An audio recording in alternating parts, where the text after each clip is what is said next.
This segment will focus on the third component of the 5 components of leadership, and that's goals.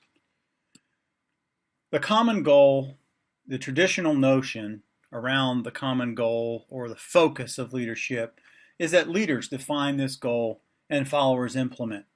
Modern leadership, however, has seen followers participate in decision making to a much larger extent.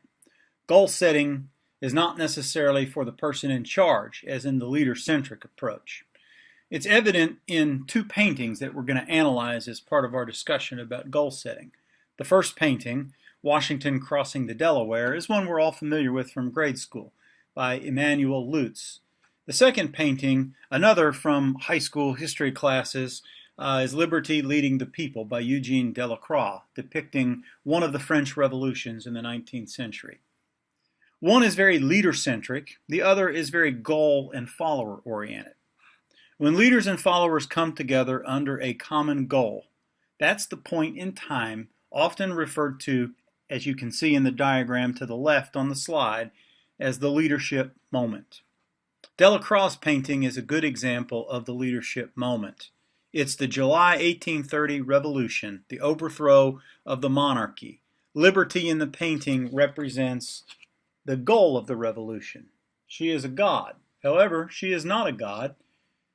She is not a god hovering over, watching the events unfold from up on high. She is among the people, fighting.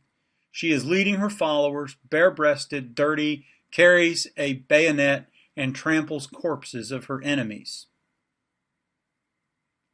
She hearkens the role of women in the revolution.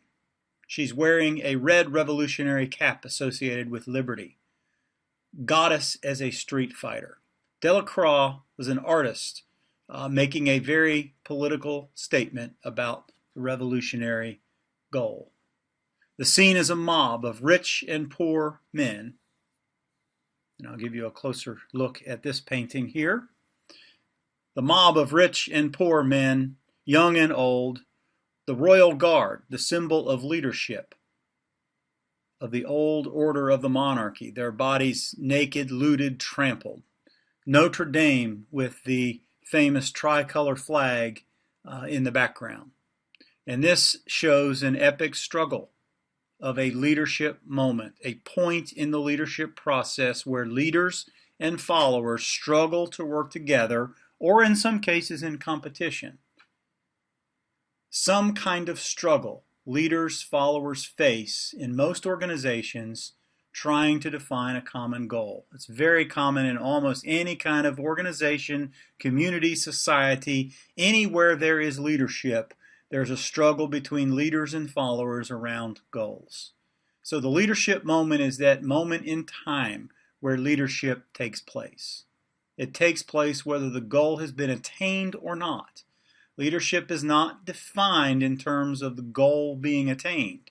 It takes place through the process and can take place before or after the goals. Some goals can be bold and unifying. They serve to bring people together.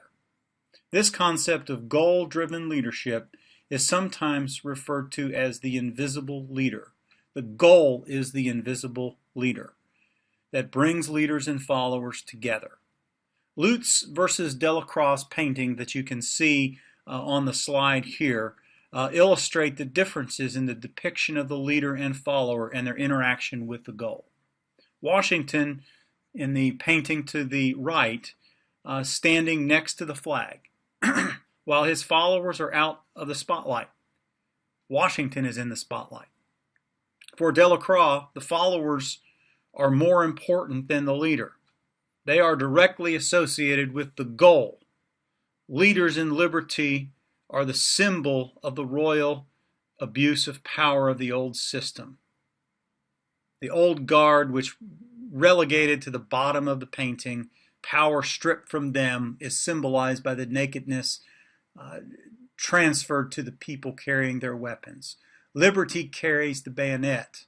The goal itself in this painting is where the power is. So in the relationship between leaders and followers, you need to consider the power of the goal to mobilize people. Ideas galvanize leaders and followers.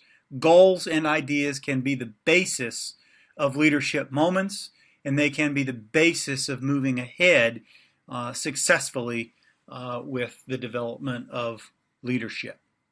And so let's look at this in the context of the same leadership continuum that we're familiar with as we talked about leaders and followers. The leadership continuum helps us visualize the distribution of power between the leader and follower around a goal in this case. The most hierarchical organizations use top-down goal setting, clear decision responsibilities, org charts, and consistency and efficiency. Command and control, the leader in charge of goals. Followers may be consulted, they may be involved, but the leader has the ultimate authority. Small business is usually hierarchical controlled, as an example. Most entrepreneurs are in charge. Top-down approach can be a factor of the leader's style, regardless of the organization structure. Some leaders like to be more involved in the setting of goals. Environmental context also helps to shape the use of the leader versus the follower following goal setting. Leaders should approach goal setting in a crisis situation with caution, like a revolution. More centralized power may be called for in certain circumstances. So the hierarchical model, the primacy of the leader in goal setting, is necessary at times. Bottom-up, follower-focused goal-setting side of the continuum is used in more flat organizations where leaders serve as facilitators in goal-setting processes. It depends on the followers to express preferences and look at a more democratic approach and a more democratic culture. Most leadership moments in organizations fall in between these extremes, in between the extreme primacy of the leader and the extreme primacy of the group when it comes to goal setting. So goal setting is a constant negotiation between leaders and followers. As a leader, your main challenge becomes one of assessing where the leader-follower relationship is in the continuum and then adjusting your goal setting process accordingly. And so let's talk for just a moment about ethics. As we get into ethics, ethics is a very important component of leadership process when it comes to goal setting. Leaders face ethical dilemmas as they pursue goals. Should there be restrictions on how you achieve goals and on what goals are pursued? What methods are ethical in achieving noble outcomes, like a revolution?